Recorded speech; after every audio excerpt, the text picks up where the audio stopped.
Hello and welcome. Welcome.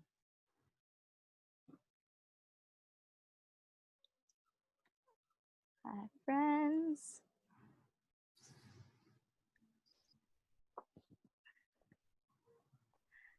Hi, everyone. Welcome. We're so glad you're here. We know people are just coming in, so hello, welcome, everyone. We know everyone's coming in. This is the conversation with movement elders, and we are so excited about this conversation today with Jenny Romaine. We're just going to wait a couple minutes for other people to join and get started. In the meantime, make yourself comfortable in your own home, and we'll get started soon. Thanks.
Welcome, everyone who's coming in. We're just going to take a few more minutes to let everybody in, and we're going to get started in 1 minute.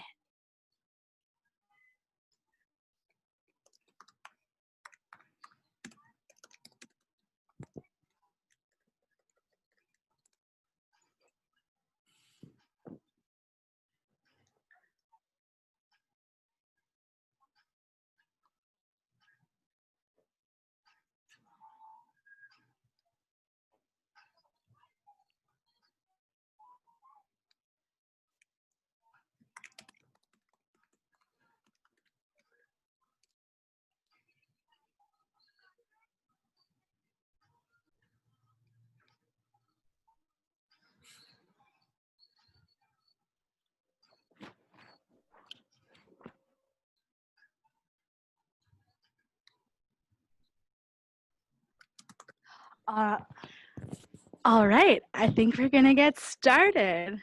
Hi, everybody, and welcome. We're so glad you're all here. I'm Una Osato, and this is a series hosted by Jewish Voice for Peace, New York City, called Conversations with Movement Elders. JVP-NYC is a chapter of Jewish Voice for Peace. It's a national grassroots organization made up of 20,000 members and hundreds of thousands of supporters working for freedom, justice, and the dignity of all people from here to Palestine. We are incredibly fortunate to be a multi-generational political community. And so at the start of the pandemic, when New York City was the epicenter, many of us on the younger end of the spectrum felt the instinct to turn to those who've led our movements for racial, economic, gender, climate justice to share their experiences and wisdoms with the movement. And so we wanted to ask, what do you think we should know right now? So we began this series, and here we are every Wednesday from 4 to 5:30 Eastern Standard Time. And if you aren't registered for the series, you can register at JVP.org/movement elders. It'll be in the chat. Oh, it's in the chat. Thank you, Sasha. And you can also see the previous conversations there. We are recording them all. We're so excited about this conversation today. And also, if you want to get involved with JVP and taking action around freeing them all, about prison abolition, about further annexation of Palestine, you can email New York at jewishvoiceforpeace.org, which I think will also go in the chat. And before we get to our very special guest, I'm going to invite Colette to speak for a second to tell us about this great moment we're in as a chapter? Colette. Thank you so much, Una. Hi, everyone. My name is Colette.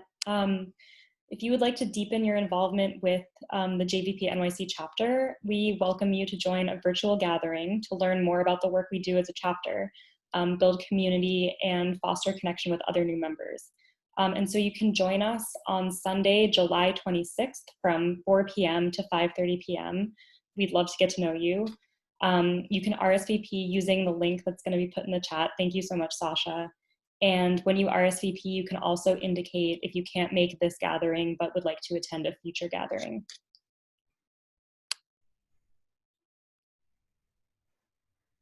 Thank you. Oh. Thank you very much. Okay, great. Balancing my screens and my camera. Okay, great. So I am so excited and honored to be introducing our guest today, Jenny Romaine. I am as somebody who's grown up in New York City and makes art and teaches and is a weirdo in the world and loves justice and our people and our culture, and just I've looked up to Jenny for so long and just feel like she is the New York that I feel like raised me, and like that as a little baby weirdo, I'd be like, wow, like, so I feel truly so honored to get to be in conversation today, and yeah. Just get to learn and talk every time I see her at actions or hosting like hundreds of people events. The like clown burlesque person who dreams of another world but not sure how we get there, but believes in our power together.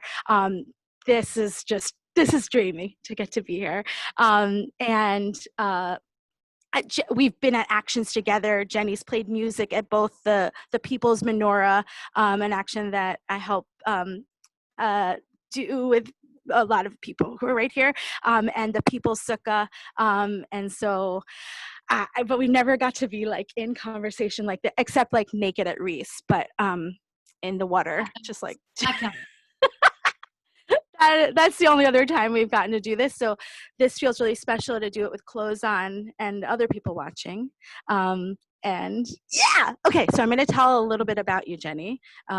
Yes, Jenny Romaine is a director, a designer, a performer, and puppeteer, and a founding member of Great Small Works Artistic Collective. She is a music director of Jennifer Miller's Obie and Bessie Award-winning Circus Amok, and has been an artist in residence at Milk Not Jails. Romain was a sound archivist at the IVO, Institute for Jewish Research, for 13 years, and for several decades has drawn on Yiddish primary source material to create art that has contemporary meaning. Her projects include Sukkot Mob and the Community Purim Spiel with the Aft Salachis Spectacle Committee. Thank you. I was just gonna fuck it up, so thank you. In collaboration with Jay Fredge. Romaine founded the Youth Theater Workshop at Kles Camp and her productions at Kles Canada. Okay, yeah. From 2010 to 2017 have been included in Backwards March, The Haunted Sukkot. Okay, sorry. Thank you. Truth in Gay Clothes, the Musar musical. Did I say that wrong? No, it's just funny. Okay. Elstein on the Beach. Did I say it wrong? You right? did not. Okay. And the Nechama Epstein Chicken Park. Thank you. Romain was the first recipient of the Adrian Cooper Award for Dreaming in Yiddish in 2014 and was recently featured in Ezra. Oh, what's Ezra's last? Nepo. Nipa, thank you. I love Ezra. I love Killer. Okay. Dazzle, camouflage, spectacular theatrical strategies for resistance and resilience. I mean, your bio does not even at the vastness of everything you do. Okay, so we're getting to our first question. So you weave together a massive range of tools in your work, from theater to puppetry to protest to klezmer to Yiddish to historical sources of materials and folktales to organizing to teaching and so much more. Can you tell us about your early years and how you came to these tools and started to weave them together?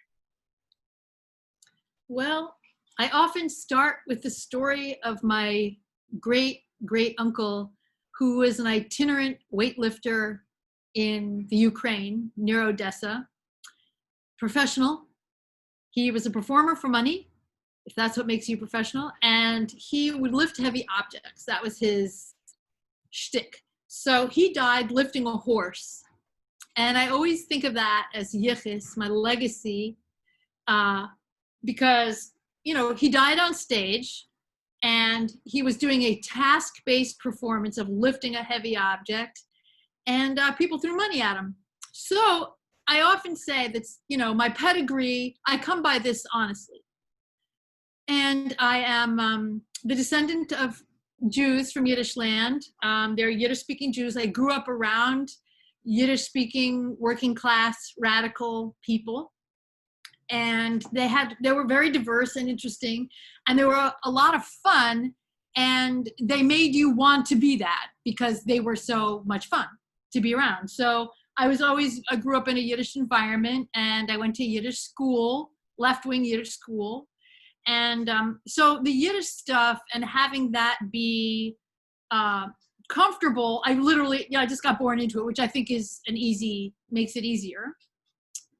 And so then other things, my parents are activists, big diversity in the family. I would say like they all ran newspaper kiosks, like in hotels and apartment buildings in Los Angeles. And each one of them had a different political ideology, which you can imagine. So there was discussion, but they were all still related to each other. So I think it wasn't like people didn't hate each other for ideological reasons. They hated each other for other reasons. But that was just, anyway. So big diversity on the Yiddish side. My parents were organizers. My mother was an actress. She'd been blacklisted in the 50s. All of her friends were blacklisted.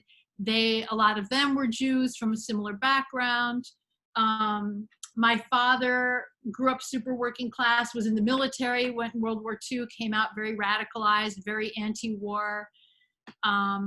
They were like working class New York Jews, like Erster Mai, May Day was like the normal holiday. It's like, that's off from school.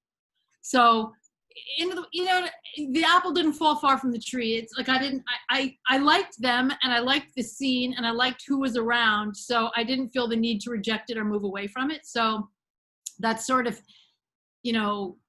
wearing the Judaism as a loose garment, having it be connected to activism, very easy for me to see. They weren't religious. They had rejected religion. So I had a couple, like my grandmother was religious, and there were a couple of people, but really, they would, like I often say, we will now not say a Shechianu. It's because they were rejecting this rabbinic authority, and they needed to build worker power and other kinds of power. So the way that I would say that I didn't have that multi-generational shul experience. I have no Zionist indoctrination at all. So, that's another thing. Like, I never had to get free from that because I never had it. To the degree that some people do. What else? How did I come to it? Oh, and then I was I was a dancer, and I was in modern dance as a young person. It was like, you go to like, who were the modern dance people that you would train with? And it was very militaristic. Like, I didn't make my way downtown. I was still caught up in the uptown capitalist, hyper professional thing where you had to be skinny. And, I studied at the Alvin Ailey School. So, that was a whole other amazing African-American experience, but super like the military, you know, like it was not about like, let your freak flag fly. Not so much over there. So I did the training, really rigorous training, and I would go to these auditions and be like, no, I'm sorry, no, sorry, no, sorry, no. So then I applied to go to college at Purchase. I grew up in New York, and they had this SUNY Purchase, which is an art school, which people may know about. And I went to do my dance audition, and they say, oh, we really like the way you dance, but we have to weigh you.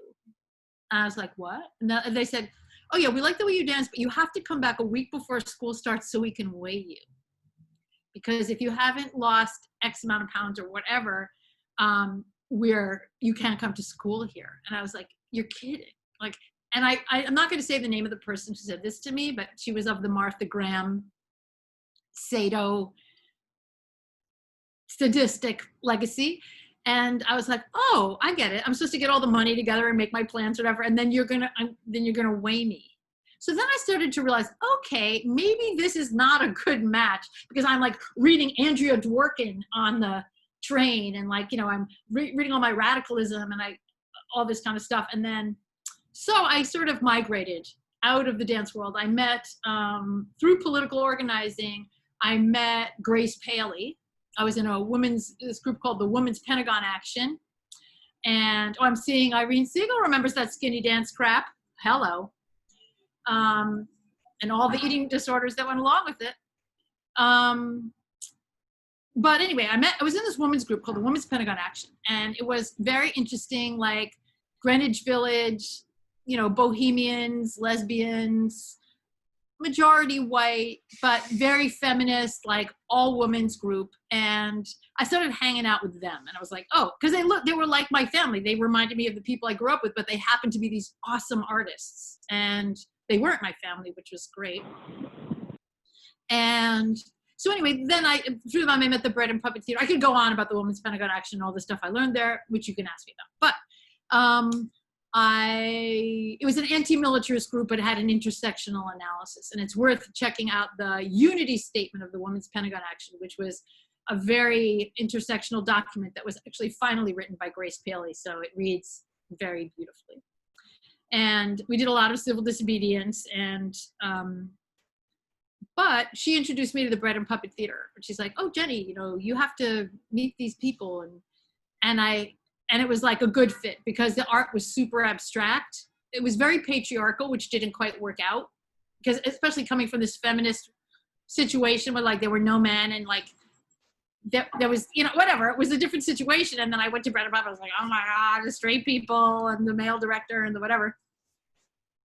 It was interesting, but I learned pretty much everything there, because it was like folklore, Brecht, anarchist, weirdo camp. And the person at the top was this unbelievable artist. Like to this day, I look at painting, I'm like, ugh, that puppet's ugly. I have like, oh, that's ugly, because I grew up around like this incredible artist. And you don't realize how good what you're seeing is until you see what other people are doing. But anyway, what was really cool about that was it was multi-generational. It was rural. It was part of the Back to the Land thing. And Peter was like interested in rewriting the history of Western art, basically from his perspective. He's a survivor of the Second World War. He's a complete traumatized child, having seen all this death and murder and destruction. And I would say basically everything he does is a reenactment of the destruction of militarists, industrialists, and governments killing civilian populations. So it's the most deeply anti-fascist thing, and it's unbelievable and abstract. So anyway, I learned so much there, but one of the things that he was doing was revisiting the Christian calendar, and then underneath that, the pagan calendar. So it was from there that I started to really understand connecting artistic practice to really, really ancient things. And then after a while, I was like, oh, I'm not really, don't want to do Christian things anymore. And that was sort of like why I got, because I was like, and also there's a lot of stuff about how fucked up cities are, and like, oh, I'm a Jew, and I'm a queer, and we're safe in cities. I kind of like the city. And, you know, so I love the country too. But there were certain things about it that, you know, like when you eat an apple, you don't want to become an apple. You just take the nutrients from it. And I stayed there for like 20 years because it was so multi-generational. So like you would be in a working group, and also it was all art based. So all the theory was being rolled out in art. So, you know what I mean? And it was nothing foofy about it. It wasn't like, we are devising. You know, it's like, we just called it like rehearsing or making up a show, or let's make some puppets, or let's play with some stuff. And the other thing about puppetry is that it's integrated art form, music, dance, sculpture, and language, always running at the same time, equal. So it's not a theater that's dominated by language and talking, which is something else that was really good for dance, but also it was like, it's visual. So for those of us who don't, you know, like the word isn't the dominant thing. So anyway, I learned a lot there. That's I would say my early stuff. And then, you know, in New York, one of the things I felt like would be good to talk about is I worked with this queer Iranian company with this director named Asr Banipal Babila, who died of AIDS, sadly.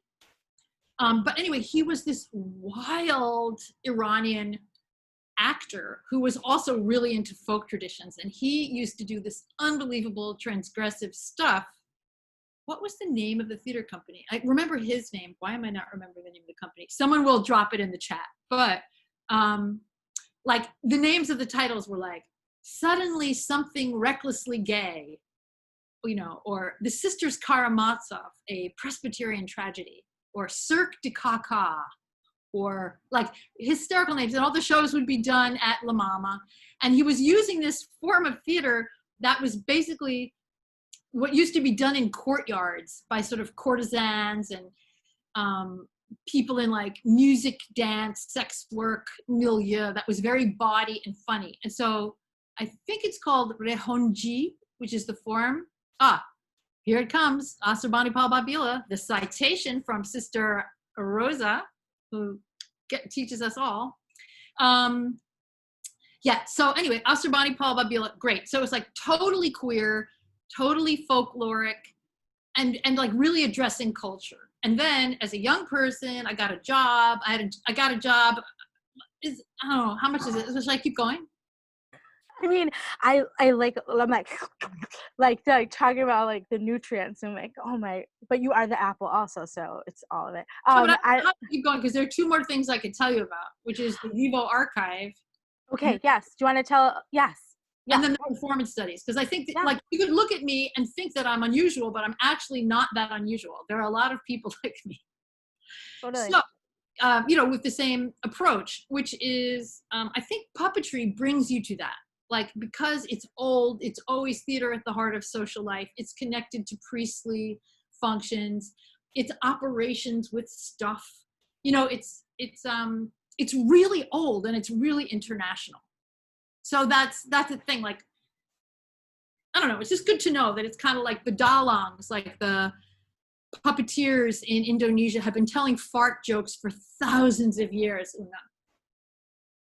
You know what I mean? They're your people. And it's like, and they're glorious, and they're worshiping, and they're speaking in 10 languages, and they like astral project, and they tell fart jokes. So just to say, we're old. We have legacy here. You know, those of us who do this very popular stuff. So anyway, I went to college, and there was this place called the Department of Performance Studies at NYU. And when I went there was ventriloquists, ex-nuns, like, you know, Chinese, like the person who founded the Museum of the Chinese in Americas, all these wild historians, and everybody was like, we want to look at performance, but it's not what they're calling performance over there at the Tisch School. It's something else. It's sports events, Wild West shows, Purimspiel, you know, art theater, of course. It's opera, it's high art, it's everything. It's everything that people are doing. The way that they, you know, blow up firecrackers at Chinese New Year, and the way the bodega owner sets up the dishwashing detergent as a stained glass window in the window of their bodega. And like, holy, holy, holy, holy. And all of it is holy. And all of it is going on all the time. And it's the creativity of everyday life and the art that's embedded in everyday life. And so I met this person who became my mentor, Dr. Barbara Kirschenblatt Gimblett. And she basically just transformed my mind into being into being like a aesthetics of everyday life kind of gal. And that whole department was just like full of freaks and weirdos, including someone named Michael Taussig, who was an anthropologist, and he like ran every single primitivist trope that came from anthropology on capitalism. So like you study the magic of the state and like just like everything there. So you studied militarism, like using these frames, but like right back on capitalism. And then, you know, I could be in a class with the popular entertainments guy and get 5 jokes that I would use in the theater that night. And then there was the feminist, you know, teacher, the gender performance teacher. So it was like, I don't know, it was like a very well-rounded place. Anyway, Barbara, I got a job at this archive because people care about the noises that their people make. And then the archive had been started by radical sociologists in Europe who were exactly, this brings it full circle with the Jewish stuff, who one of them had been psychoanalyzed by Freud. His name was Max Weinreich. And he was really interested in the process of becoming. They were trying to solve political power problems and Jewish survival in Eastern Europe, specifically in their area, which was called Poland, but it included what's now called Lithuania. In Yiddish, they call it Lita, or the north of Yiddish land. They were concerned about everybody, but it wasn't, their stuff wasn't so much in the south, which is actually where my people are from, the south of Yiddish land, but a little further north. Anyway, they were like, Jewish is as Jewish does, and we don't have any money, and we can't, you know, own property here, but we have culture. Like it's coming out of our noses. It's coming out of everywhere. Like every time you do a thing, you pray, you make a song, you do this. We have all these physical practices, you know, the life as it's lived in the body, not just rabbinic authority, but also that. So anyway, they would do a thing like feign illness to get a, you know, a healer to like do a spell on them so they could write it down. Like what's going on with the folk healers at that level? And also Shin Onsky, who was one of the main, you know, one of the people who led one of these expeditions, which is all about asking questions, was actually a gay man. So there's this way in which going in between the rabbinic authority and the folk life and the power of women to decide we're having fish on Shabbos, and the rabbi saying, but that's not kosher, but then them saying we're making fish, then everyone eating the fish. And it's like this interplay of things, and the idea of building power through culture and negotiating something out of this. To me, that's a very abolitionist idea. So I really, that's, you know, one of the questions we're going to talk about later is like, what's the relationship to abolitionism? I feel like this idea of making from fragments and not being flipped out about that. Like what you might call, like, I always often say this, is like a montage theory of history. Like, what if it's okay that it's fragmentary? And because there's fragments and you cut them up, you make new things, but they're grounded in things that people have said or that they've done or that they felt were important. So that was some influences. Being in the Radical Archive, which had thousands of photographs. I was working with the sound recordings. There were libraries. I mean, people who know me have heard these stories before, but why not tell more people? Is that what was so beautiful about YIVO when I worked there, everybody on the staff was an artist. So it's like, Alicia Spiegels, the violinist for the Klezmatics, was the receptionist, and Adrienne Cooper was like, did some kind of administrative thing, and she was like a great, great teacher of mine. She's the one who brought me into like Jewish ritual practice calendar without, you know, without the like rigmarole, which is like, just come here, sit here, understand this calendar, speak these languages, just swagger, you know, just like be it, do it, live it. And she had, and so she shared that with me. And so I feel like that was a schooling. Then there were like journalists from Poland who were like, they were, you know, their mission was like to write all this before they died, what they had seen. Then there was like the Russian Jewish astrologer who was the accountant. And, you know, in the downstairs, there was Michael Alpert, the great Yiddish singer. And, you know, the whole place was just Josh Waletsky, the incredible singer and filmmaker, Judith Helfand, filmmaker. Everyone there was an artist basically, except the people who came from Europe, who were just like, yo, you know, we're just here to throw down before we die. Like, the books came, the people are dead. We have to like, the patient is on the operating table. You know, some of them had been in Europe and they were like archiving things under armed Nazi guard because they were trying to take these collections to have a museum without Jews in Frankfurt. So what ended up in New York, you know, they opened the boxes and they wept because it's like, here's all the stuff, people are dead. But so there were tensions there too about the younger generation, the older generation, but a lot of the people who worked there, like the guy who was the custodian, like Ellen Boygan, had been a partisan in Warsaw, and people stood up when he came in the room. So it was also a multi-class environment that was not controlled by rabbis. It was controlled by people who had shown up, whoever they were. And they were Hasidic secretaries. And so every day, you know, I'm like rubbing shoulders with these Hasidic secretaries. So it wasn't about othering. It was about building a big tent Jewish space. And so I think I got to taste that Tom Gan Eden, that taste of heaven from evil. So that explains, that's what I might call the early. Thank you.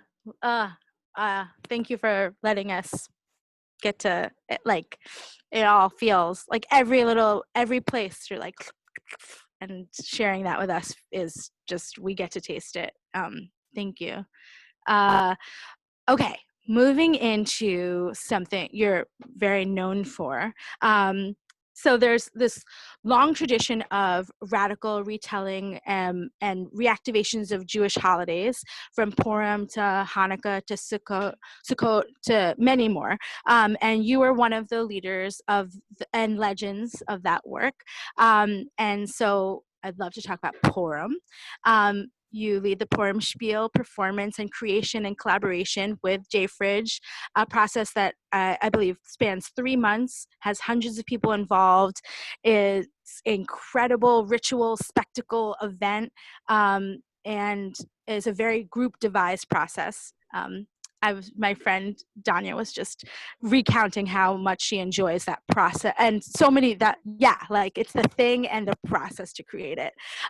We're gonna actually show some images for anyone who has not experienced it in a second, or right now. We're gonna look at a few images. Oh yeah, just to get a taste, but like it's being there that you really, OMG. So I'd love if you could talk about the project, and how you keep finding new meaning and energy year after year. I mean, look at all those people. I get the energy. And Yeah. I'm sorry, I'm like half looking, half thinking about the question. Very funny picture of Danya in there. Yes, totally. Yes, and thank you, Emma. Thank you for bringing him into the space, and he's in our hearts. Majesty. Oh, he's there. I see him. A lot of superstars. Yes. Yeah. So do you have questions, or you want me to do? Yeah.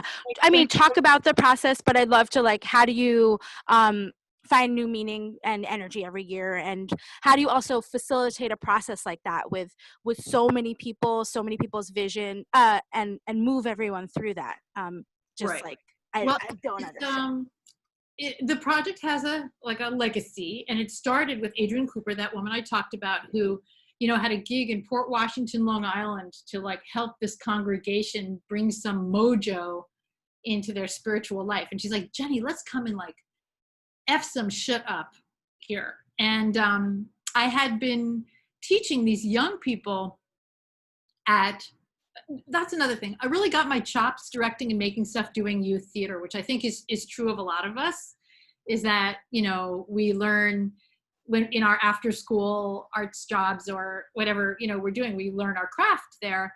And I worked with all these fantastic young people, and we just like exploded the genres. We're like, let's make something new that's, you know, thematic and research and write and make and dance and do and be funny, and then it's weird and prismatic, and everyone in the community got really used to it, so that we would perform and like 400 people would come. We would do 2 sittings. It'd be like the youth theater project, and it was just goofy, but I feel like everybody got used to it and kind of were like, okay, that's the queer, funny, historically researched, you know, politically analytical youth show that we're gonna bang down the door for. So anyway, that then Adrian was like, let's do that out in Port Washington. It turns out a couple of the kids that were in the youth theater workshop were in that congregation. And they were kids who were like so tall and so skinny and wore platform shoes with no socks in the winter in the snow. Like, you would love them. You know, it was like, all right, Ariella, like, we're going to do this here. We're going to make something happen. And it's just fun when you have, you know, partners of all different ages who kind of get the methodology and they're game and fun. So we started doing puppet shows out there. And George Knopf, who was this great puppeteer, he was Mr. Punch. Like, he was so a funny, great, like, dry behind the ears, combatant guy, like a very double bourbon couple times a day while you're working within an hour kind of guy. Anyway, fantastic. We built the puppets together and he was like, "Arr." So it, and then there was the teenager girl with the sandals in the snow. And anyway, the congregation, like the rabbi who wants to wear the clown wig, the rainbow clown wig, and like everyone was there and had a great time. And this community then started getting like, oh my God, we love our Purim thing. So that happened for a while. Adrian's grant there ended. And so she's like, let's do it in New York. So we did it through the Workman Circle. We did it with Great Small Works, my theater collective, which I haven't even talked about yet, but it's a collective of 6 people. We'll get there. And we worked with Adrian, and it was kind of like a theater company hired to do community workshops and then write a show and do it. But then the Suck My Trafe Gender crew, who had started doing Purim Spiel with Killer, with Ezra Nippon in Philadelphia, then merged into the process and made this wonderful intervention, bringing their swagger and style and like anti-Zionist politics and queer politics and trans politics. And so it started to, I was still sort of like in a director role with Adrian, and then those were sort of like they would do a bit and it would just come into the show. And then as we went, things started to get more and more horizontal. This always happens on Zoom. Anyway, it got more horizontal. And so, but what used to be a structure of like director, blah, blah, blah, became completely horizontal, which I think is a great lesson of like, it's not that much fun to be a director. I mean, it's fun to be able to be the director, but it's much more fun to have more voices in making the thing because the thing is richer. That's how I've always felt. Like if you're working on something really big, you want more input. Also, I'm an interesting person, but I'm not like that interesting. My own ideas are what interests me all the time. I'm also very interested in what other people think and what they make and their eccentricities and their fascinations and passions. And so we sort of became the Afsalach Spectacle Committee. And Afsalach is a Yiddish expression that can mean like, ugh. And then Afsalach is the middle of everything. You know, you put the frying pan on his head, and it's kind of like, ugh, we're in the middle of this whole situation, and then that nut has to put the frying pan on his head. Like, why? What? And or like, in other words, like, who needs that? And then the other thing is in spite of. Like, we're going to do this Afsalachist, like, you wish we were dead, or you wish we weren't here, but guess what? We're here, Afsalachis, we're making this happen. So it's kind of in spite of and to spite. And so the Afsalachis Spectacle Committee has all these fabulous and flamboyant members. Some of them are on this call. I know Rosa Daniel Lang-Levitsky has been involved in this process with me and pretty much everything I do for, I don't know, the last 100 years. Or over say 75 years. So anyway, that Afsalachis became horizontal. And then we, again, I would say very much mirroring Rosa's Heart. Yay! Speaking of Rosa's Heart, big refuah shalema, big strong recovery wishes and from everybody. Can we unmute and say all power to your heart? Or we don't have to. I don't want to embarrass you. Anyway, never mind. Refuah shalema. So anyway, what happened? Oh yeah. So based on this sort of YIVO practice, this montage theory, we're like, let's braid it all together. So we were all very interested in having a Jewish school. Like we all were very, very thirsty for Jewish knowledge, Jewish languages. It's a Jewish project. We never said like, hey, we're a bunch of artists making a show. It's like, no, we're making a Jewish show for a Jewish holiday in Jewish languages using Jewish music, Jewish ideas, it was very that forward, which, when you work in an archive, that's pretty exciting because you got all this great stuff to work with. So there's always a Jewish thread. And then there's the Purim story itself, but now I'm so S-I-C-K of that S-T-O-R-Y, I cannot tell you. But, however, that's why I got into Sukkot, which we'll talk about after. However, terrible story, terrible people. But, we've been married 8 years. Sorry. Sorry, what? I just had to unmute for a laugh. Sorry. Okay. I'm talking a lot, but you'll tell me when to stop talking, right? Okay, thumbs up, keep talking. Purim. So there we are, making our Purim spiel with our threads. We've got our Jewish knowledge thread. Like, we are a Jewish school. Not everybody can be in Jewish spaces comfortably. People are very traumatized. Like, we had all the children of the Hasidim. Like, everybody who was like traumatized by growing up that world and being a woman who couldn't sing, who's like an amazing singer. Or, we have all the refugees from the Hasidic world would come. And then we would have, the great klezmer people, or the people who've been keeping the tradition going forever, who would want to throw down, the great instrumentalists. And then, like this has been going for a long time. Like, I think I've been involved with it for over 20 years. So many people have passed through, and we laugh a lot. Like Ira Honan Temple, who's now came in there and as everything, so much and a connection to hip hop and what happens musically and how we can,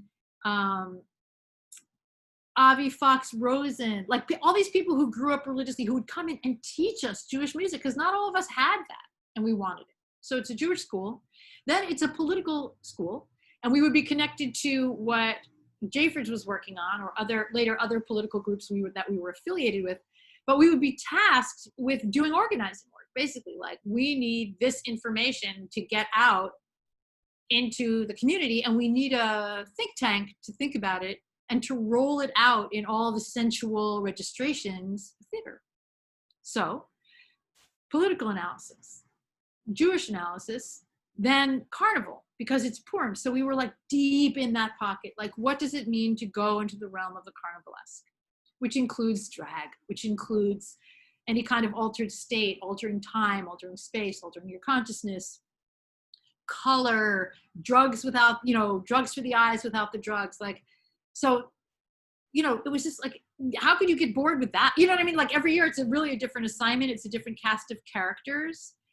And then, so that's when it was affiliated with the Workman Circle, Adrian Cooper, Graceful Works. Then it started to move more into the realm of the Afsalakis Spectacle Committee on its own. Wasn't connected to Workman Circle, wasn't necessarily as Yiddish oriented, started as a Yiddish project. And many of us, are interested in that. But then as we got more and more connected to Mizrahi traditions and cultures, and really wanting to include that in what we did, we've been blessed to have these unbelievable artists and just people come in and teach us stuff. So we can be singing a Hungarian Hasidic song and then, use the resources we had to get one of our members to train in Syrian piyutim, and bring that in. And everything started to get super international, but still Jewish. And so expanding what that means. So I guess in a way, how do you do it for so long is that it keeps changing. We take it seriously, and then we would partner with our organizer colleagues. So that's how Daniel Majesty Sanchez comes into it. So he worked with the Justice Committee. First, we worked with someone named H. Patterson, who was a rapper, because we always wanted to include hip hop in what we were doing because of a love of it, but also because so many of our partners and friends and artistic friends were into it. It's such a strong, powerful New York legacy. So anyway, that's how Majesty got into the mix. And so it never gets boring, and it just keeps growing. And then with other people can chip in who are in that Afsalakis crew that are on here. They can put things in the chat that whatever I left out. That's amazing and so incredible. And we're so grateful that other people in the crew are on this call, and all the artistry that you all, each year I'm always what? I always think it can't be bigger and better than the previous one. And then it just wow. does. And See, just in relation to the abolitionist tip, yeah. One thing I feel summoned by abolitionist models to do is to invent, is like to take the time to slow down and figure out what you're talking about when you're talking about an alternative to punitive structures.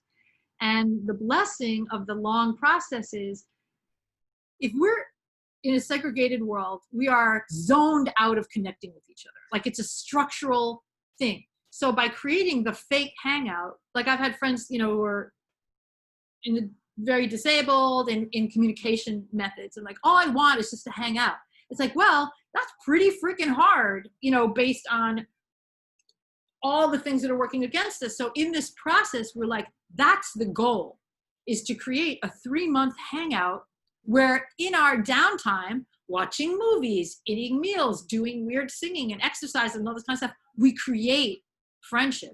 And out of that friendship, and that, which includes political study and art, we build something. And I think that's why the shows are so interesting, because they take that very seriously. Like, the art has to be great, and the theory infused in the art has to be great, and they all, as Daniel Rosa would say. Yeah.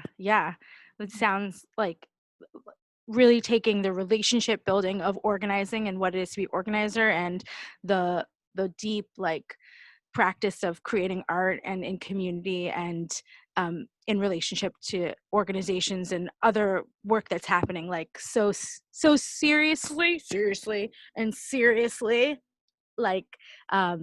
in such a beautiful way. There's also a lot of drudgery work that people in the collective do. It's signing on for inglorious, unglamorous, a lot of unglamorous work. We do a lot of unglamorous things too. We unload a lot of stuff, and it's not. If there is a trade-off there, which is you don't have a lot of people working for you, but the work you get to make. I have a friend who's in conventional theater, and he's like, we could never do that. We could never have the character in a giant bikini top covered with flowers fly through the hall and land at the giant bathing cap on the other side of the city. We can't do that in a theater because they'll shut us down because there's this, that, and the third. So, it's you choose what ticket you buy to what show. Totally. Yeah. I feel like so much of organizing and so much of art making is unglamorous, and it's how do we do it and love the people that we're doing it with, love the work that we're doing, because we believe in the world that we're creating, but also that we're living, and it feels like that feels at the heart of all of that. But it's gifting, and I think for some reason I just feel compelled to say that there's a huge amount of gifting in it. And it's a very, very generous thing. I just feel it feels that way. We love gifting and we're gifting. Mm-hmm. Yeah. You can feel it when you're there. That's happening. Okay. I would love us to talk about Sukkot. And another incredible Jewish holiday that I as I'm also a non-religious cultural Jew. I raised Jewish, but just not religious. So a lot of the things that I learned have been from camp, from my friends, learning all the different traditions has been a process. And so Sukkot is a holiday that I never really understood deeply, and it's been so exciting to learn about it and reclaim our holidays and traditions. And so you participated in the People's Sukkah at outside the ADL's headquarters last year, and which is a campaign. We did an action there, for those who don't know, around the Deadly Exchange campaign, which is a campaign to end the U.S. Israel police exchanges. And you have a long history of doing intergenerational Sukkot mobs. And we're gonna just watch like a quick little clip, but I'd love if you could talk to us about that and share anything you'd like about that. Okay, so we're going to, oh yes, thank you. Thank you, Tech. Yeah.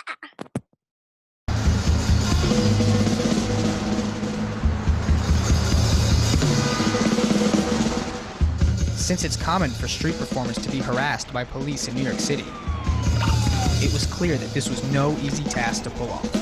So leben der Sukkot bis 120. With the logistical nightmare of finding a parking space in Manhattan and unloading a truckload of props, costumes, and instruments, they somehow managed to pull it off, and it didn't take long for a huge crowd to gather around. People who haven't seen Yiddish theater are going to see something extremely interesting and extremely exciting. We are the Sukkot Mob!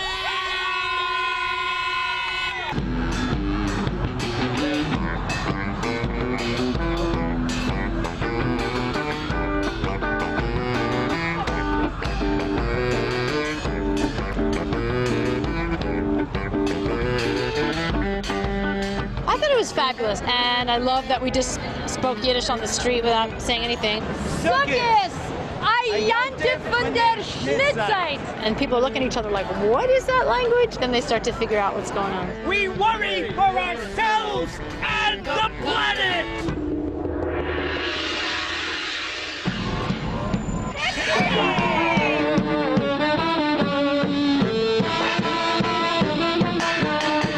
People got into it. The crowd reacted pretty well. I have to say, it's 25 minutes. I've been in 3-hour shows that haven't been as strenuous.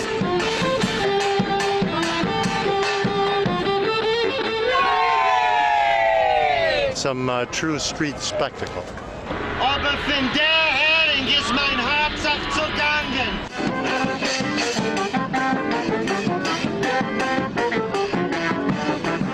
I'm not trying to save Yiddish theater, but what I can do is take responsibility for building. It's a way to say to the entire city, hey, we're still here, we're alive, and we're still fighting to keep this alive.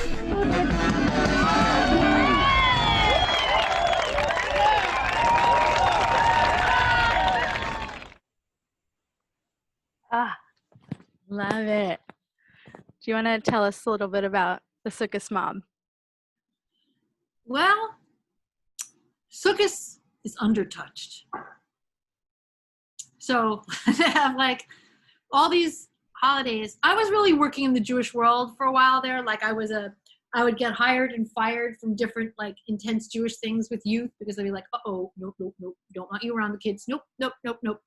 But anyway, I managed to learn a lot about Jewish tradition and be in a lot of Jewish spaces that I wouldn't normally have been in. And after 9/11, I just noticed that like the clamping down on public conversation was very palpable. And I think we're still dealing with that now, actually, you know, in a lot of, I think we were together at the Occupy City Hall thing. And I remember these young people came around with candles. They're like, you want to light a candle for Tamir Rice's 18th birthday? And everyone was lighting candles. And I was like, candles? Open flame? You know, it was like, they're going to hit us, you know, they're going to get us. And it was like, that was such a Giuliani reaction on my part. And it was like, oh yeah. So anyway, we were feeling that then. And, you know, Sukkot, you're mandated to experience joy. And I was talking to Amichai Lau Levi, and he was talking about all the raves, like in the Midrash on Sukkot. There's like all these descriptions of like torch dances and rain dances and juggling and fire things and things on ladders and water libations, and it all sounded like Route 66 to me. So I started, you know, reading all about it, and it was like, you know, people did not go to Old Palestine to sleep. After the harvest, you went there to rave, you went there to party and pray your butt off for rain. And I was like, okay, these are my kind of people. It's just like nonstop rave, round the clock, ancient performance. And so I started researching it more and more, and I was like, oh, I want to have a multi-generational mob that looks like the Chassidim, because they're out there, right? You see the mitzvah tanks and so we made paper mache fedoras, and it's like, we'll look like them. not them, but like they do a lot of really cool shit. And also, excuse my language, there's the sukkah itself, this little hut, is an unbelievable theatrical space where everybody's taking their meals. And so the goal was to role model principled disobedience to children during the entire holiday, and have traditional concertizing, like of the best Sukkot music.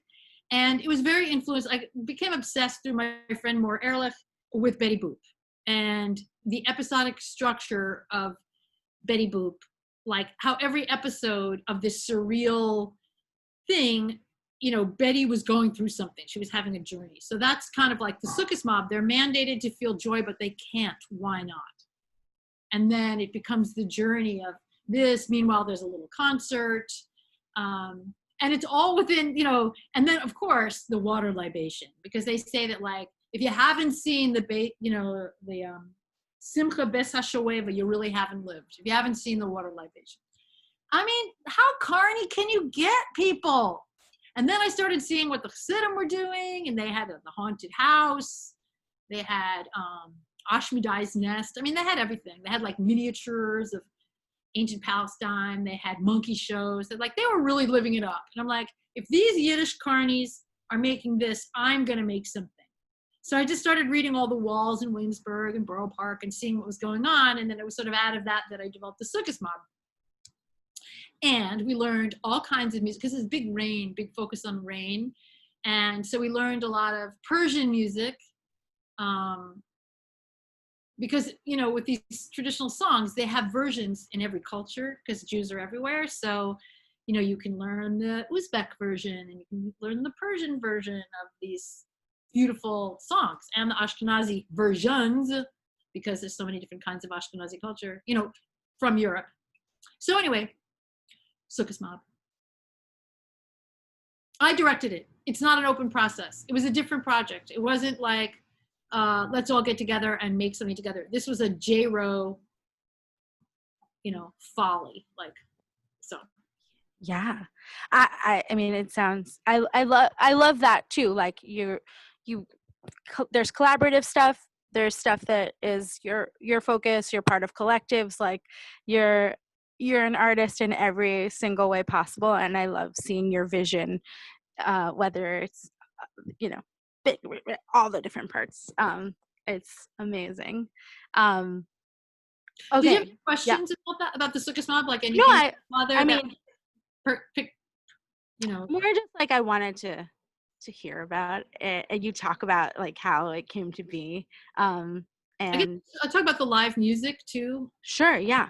Like, because I'm in the Circus of Muck, I play in the band in Circus of Muck, and I'm not like a super professional musician, but I have musical tendencies. And so Jennifer Miller, like, because I'm basically a theater person, she's like, oh, great, have a music director who's a theater person. And then there's other people in the band who are very sophisticated music arrangers. But we always have live music. And in the Sukkot mob, before that, I had a band called Lesser Panda, which was the perpetual New Year's band. So I've been into this thing for a long time about the Simcha, like, where is the theater at the heart of social life? And especially, where can you explore rebirth and beginnings? And New Year's, it's like, Happy New Year! People are doing it like all through the calendar year. So we would make shows, Happy New Year! You know, it's just like, who doesn't want to say that? Yeah, and like, every language. Happy birthday is also basically Happy New Year, like over and over. So Lesser Panda was with Kenny Wallison, who's an unbelievable percussionist and music maker. And so we were partners in the Sukkot mob too. He was like a music deviser. Jessica Lurie, an incredible composer. And Michelle Miller, Judith Berkson, an unbelievable cantor, would just come and like kill these cantorial things. We would just be like, and so we would go to these communities and we would deliver. There would be this unbelievable woman cantor. Now women aren't supposed to sing like that. You know, she sings like 100 years, like an unbelievable, you know, expression of this music. And people were just like, uh-oh, it's not supposed to be coming out of her mouth, but boy, it's coming out of her mouth and this is unbelievable. So it was like really an unbelievable thing. And it was off Salachis. We were running from the cops most of the time. I'd be like, we're them. We're Lubavitch. You know, like just like. But the Sammy Davis remix, and also Dr. Rachel Matson, who's a historian, was also part of Lesser Panda and part of this.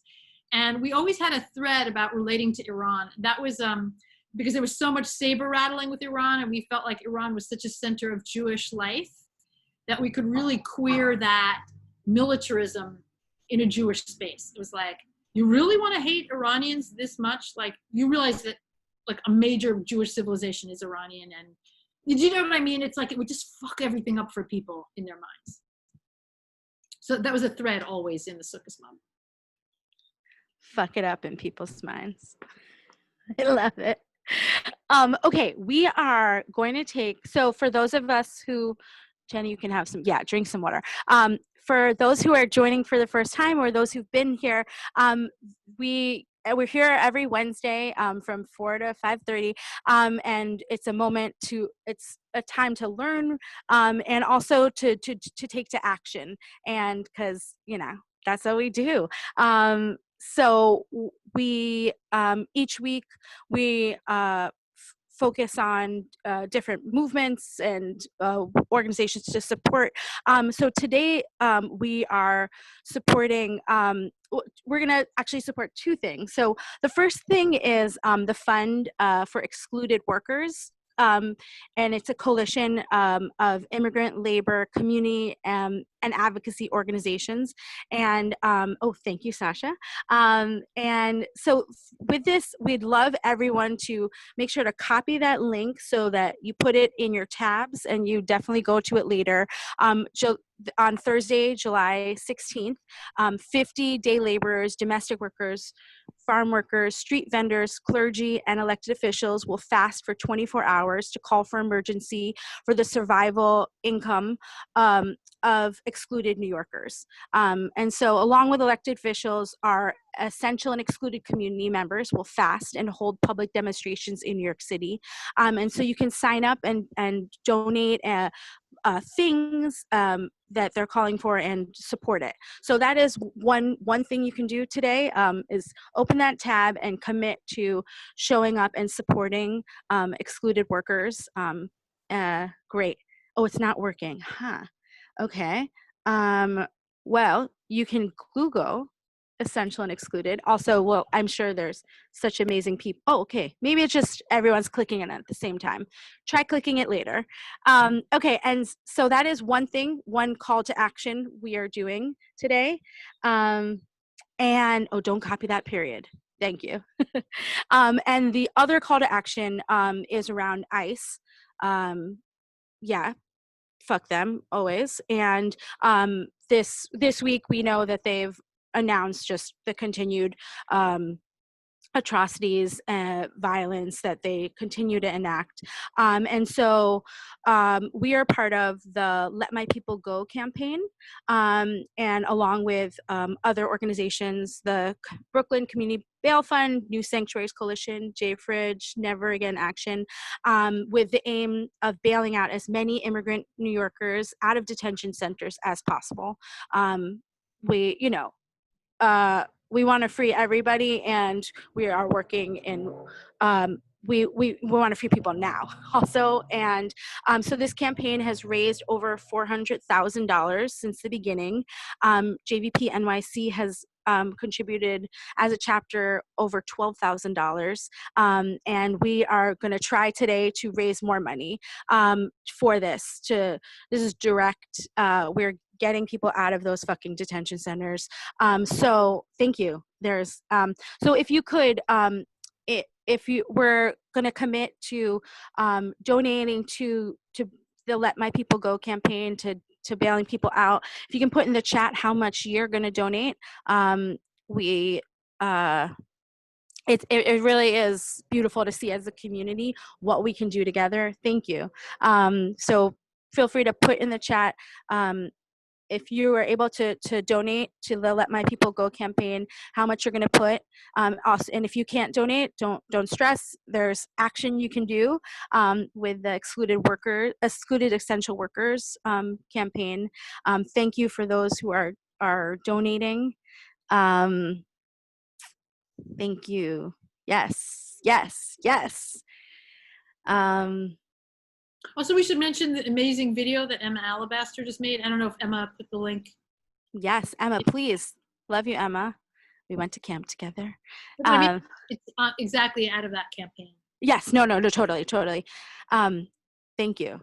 So if you need even more inspiration rather than just my boring reading of what it's about, please, Emma, will you put this in the chat?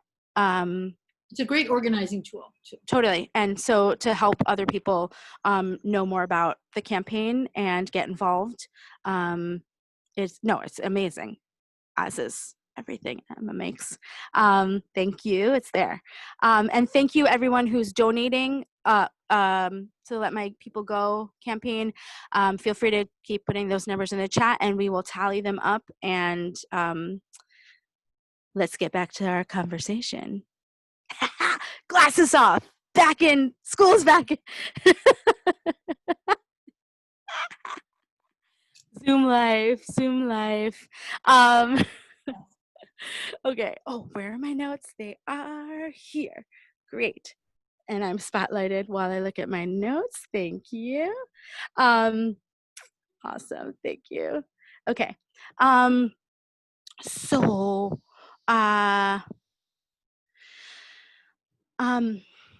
okay. Yeah. So you were we were talking about how it's not easy working in a group, or we weren't talking about that. That's just a conversation I've had in my own head. But you mentioned working in groups, and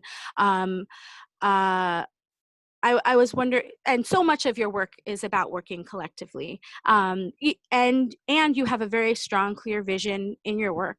I was wondering if you have any tips for me and others about working as collectives, like you do with Great Small Works for over 25 years, I believe, where you negotiate everyone's different interests and levels of involvement and labor, and while having your own vision.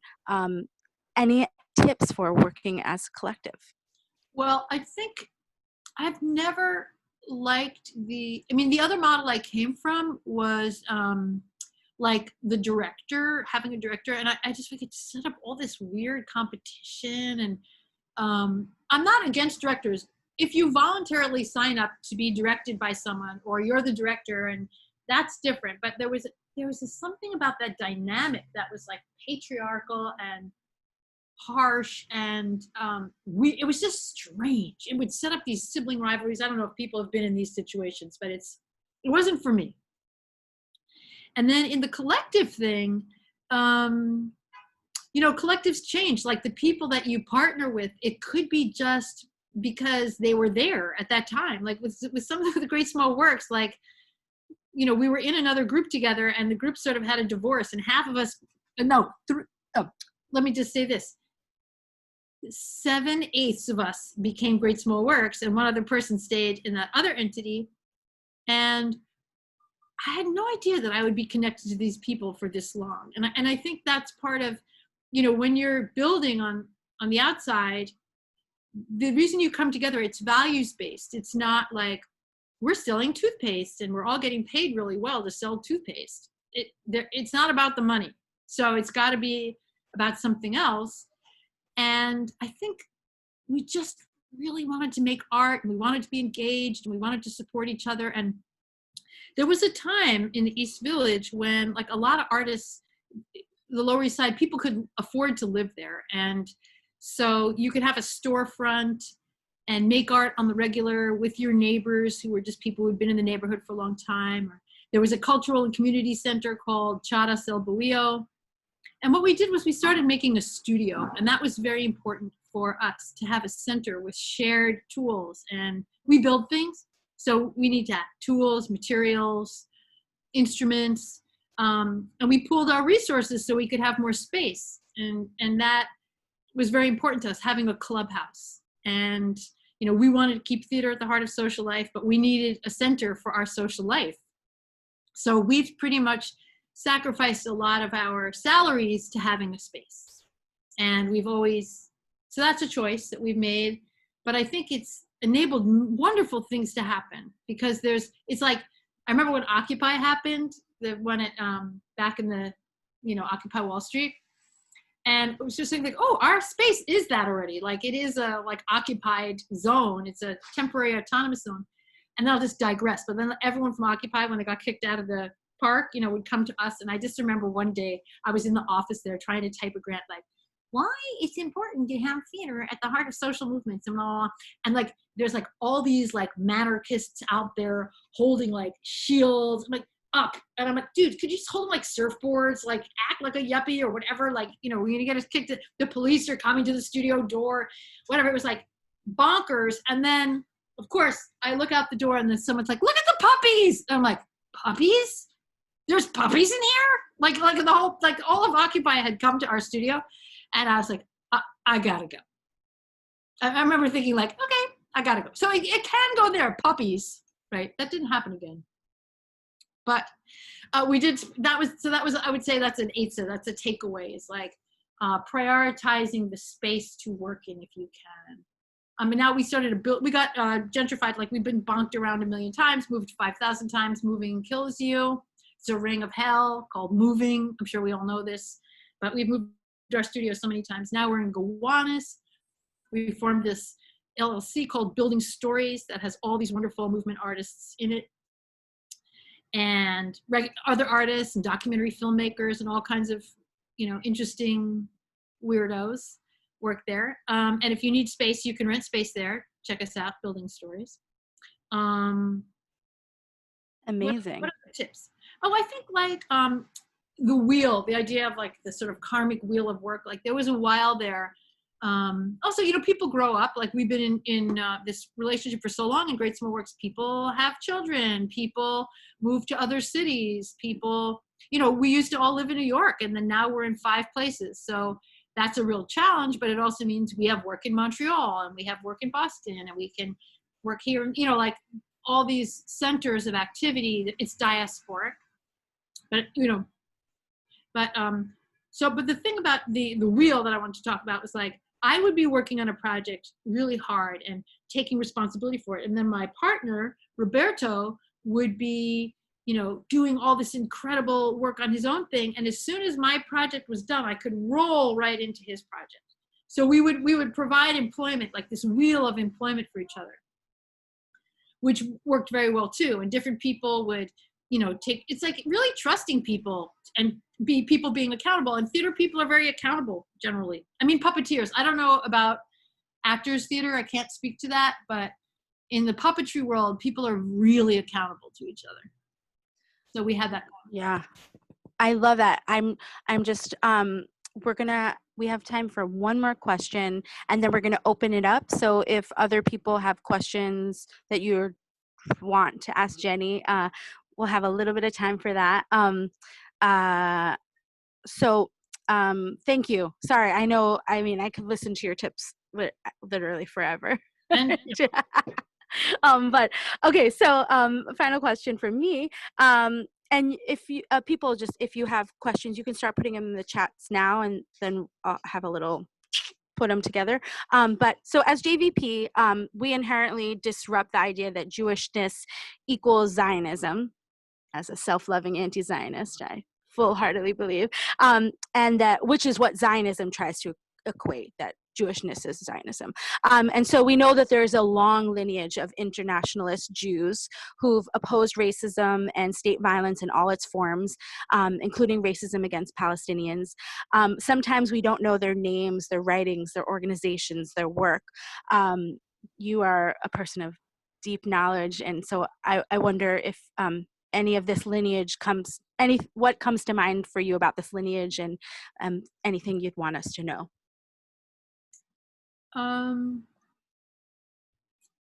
What comes to mind quickly is just that many of the Jews who were my teachers were themselves much more critical of Zionism than in later years. So like, my mentor, Adrian Cooper, for example, had grown up in a Zionist milieu, but they were like arguing it. The level of discourse was much more porous. from her. I'm just trying to think, like, you know, people that you wouldn't know, or that were internationalists. I mean, certainly like all the Mizrahi scholars and activists that we've been learning from, that, I mean, it's been going, you know, what can I say? What's my exposure to it? My understanding or my critique of Palestine, I don't know. I always had a hard time with the Jews around that. Like, I remember the first time I went to Israel and I was sitting around a table with all these people who seemed to be sane, not to fetishize that word, but they seemed to be existing in the same reality in which I was existing. And we were going around the table and they called themselves socialists. And I was like, okay. And we're talking and they're like, and then God gave the land to our people. And I was also just like, oh my God, I had never been around it. That's why I'm not like a great person to talk about the Jewish angle on this, because I like a lot of I hate to make funny faces. I'm a very Jewish positive person, but there's something about this whole Zionist thing that like, I never was fascinated by it. I've never been drawn to it. And I've read critiques, but most of my experience around Palestine or thinking about the Middle East, might have come from Arab Jews and like Memi and people like that. But I don't know about internationalist, Mizrahi movement, Mizrahi Black Panther movement, Ella Shohat. I mean, amazing theorists, but I don't think that I would know more than you would know. I just like so appreciate it. Just sometimes it can feel so lonely being in this world with radical politics, and then like the question of Palestine comes up, and then people like suddenly have exceptionalism of like who is considered a human and deserves human rights, and so it's just like I just like so love and appreciate every aspect of you, and just feel like, I don't know, it's just such a refreshing perspective of like, yeah, some people like I didn't grow up in a Zionist home either, and but like because of so it's just refreshing to be like, that's not actually the case for everybody, and so I just appreciate that. But I want to say, and I want to give props to JVP for this, which is that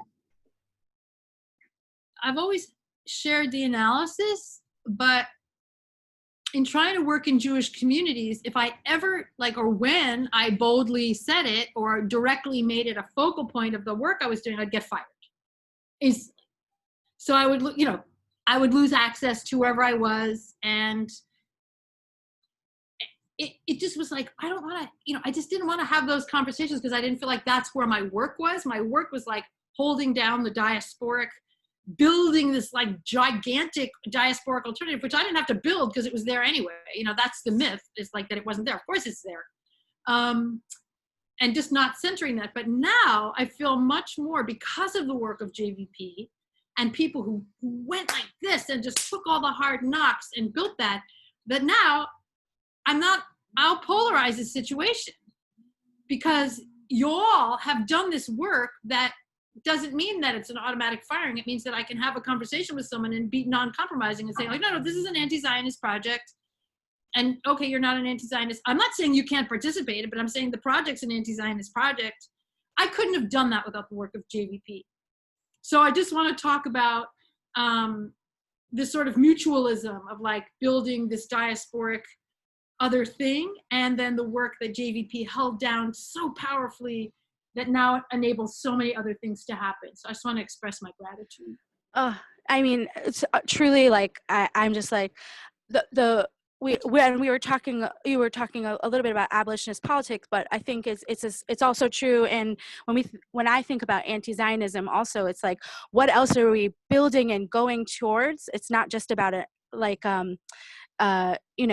incredible thinkers, Miriam Kaba and Ruthie Gilmore and Angela Davis, they speak about, it's not about absence, it's about what are we creating. And when I think about the Jewish diaspora and we have so much culture in so many places, in so many ways, and that is the work that you really have been like just creating, and like the Happy New Year, Happy New Year, Happy New Year feels like that, just echoing and expanding. And I just really do love you. I just want to, okay, we're going to questions, but I just want to, okay, we have, we have a question from Zoe. What was your favorite part of working for Evo?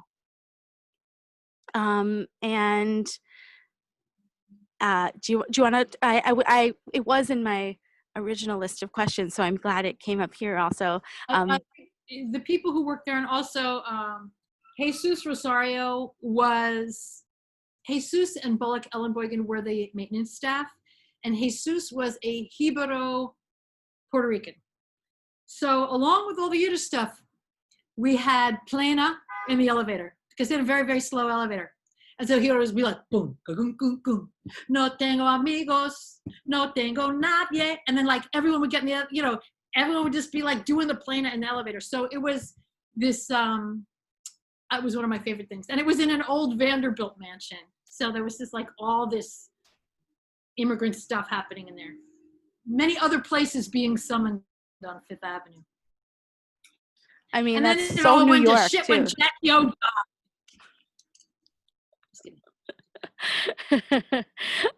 Thank you. Okay, we got oh, hey Killer, you're here. Hi. Hi. Thank you for all the work you've been doing, Ezra, of documenting and bringing hi, love you. So and hi Rosa. Okay, sorry, I could get lost in the chats easy, but I'm gonna list you questions and maybe we can get to them. You can just weave your answers. So did Jenny already talk about being oriented away from nostalgia?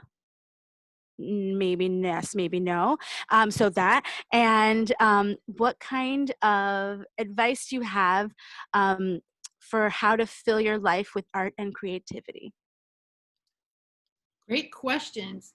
The nostalgia thing, I was always, nostalgia physically made me sick, and I'm not sure why, but it made me physically ill. I mean, I love like a good classic, I love some stuff.